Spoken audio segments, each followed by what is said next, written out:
أعوذ بالله من الشيطان الرجيم.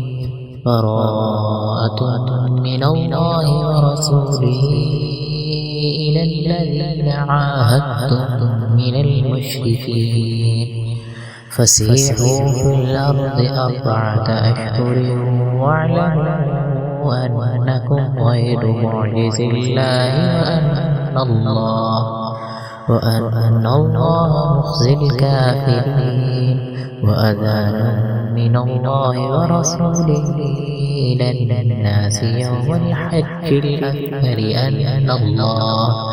أن الله بريء من المشركين ورسوله فإن تبتم فهو خير لكم وإن توليتم فاعلموا أنكم غير معجز الله وبشر الذين كفروا بعذاب أليم.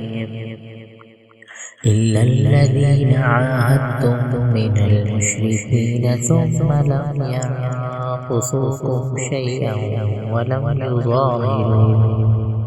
يظاهروا عليكم أحدا فأتموا إليهم عهدهم إلى مدتهم إن الله يحب المتقين. فإذا سلخ الأشهر الحرم فاقتلوا المشركين حيث وجدتموهم وخذوهم واحصروهم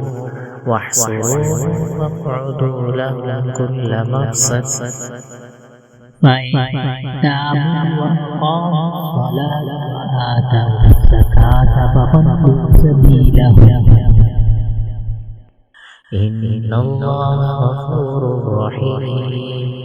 وإن أحد من المشركين استجارك فأجره حتى يسمع كلام الله ثم أبلغه مأمنه ذلك بأنهم قوم لا يعلمون.